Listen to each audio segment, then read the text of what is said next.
Today I'm making my own bread and I'm going to put these nettle seeds into it. But first of all, I've got my mixture here. I've used about 380 grams of normal bread flour, 100 grams of rye bread flour, about 10 grams of salt, 10 grams of a good instant yeast. And now I'm just going to put in about 20 grams of nettle seeds. You can use more. I've done this with 50 grams of nettle seeds before and it was lovely, but I'm wanting to use my seeds for lots of other things, so I'm not putting too many into this one. I'm just going to give all that a good whisk up.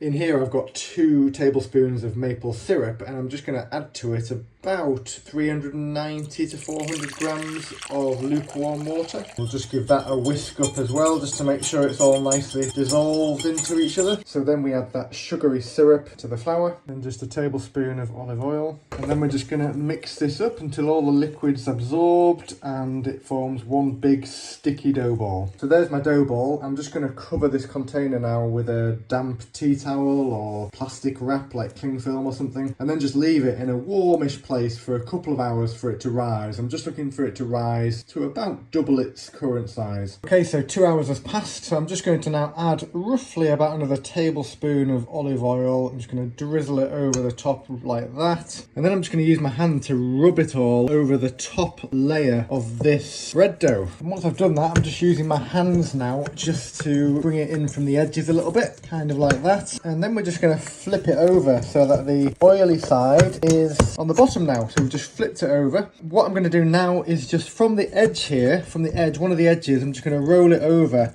almost into a bit of a coil. We're effectively just moving it into a bit of a bread-like shape. And then I'm just going to very simply transfer it with the seam side down into a bread pan. So now it's in my bread pan and I'm just going to fiddle around with it basically just to make sure it's in a bit more of a loaf shape and a bit smoother. So for example, just putting my fingers down there just to make it a little bit more of a bread-like shape all the way around. And then I might just smoothen it a little bit on the top as well, like that, just with my hands, just patting it down. There we go, and now I'm just going to leave that there for about 45 minutes again, just to let it rise, and I'm hoping for it to rise just above the top of the tin, maybe an inch or so above the tin. Whilst I'm waiting for that, I'm just going to put the oven on, and I'm going to put it on to about 190 degrees Celsius, which I think is about 375 degrees Fahrenheit. As you can see, that's risen nicely now, so I'm going to put that in the oven and give it 45 minutes. Freshly baked, that's out of the oven now, so I'm just going to let it cool for about half an hour and then take it out of the tray, slice it up, eat some of it and probably put the rest in the freezer.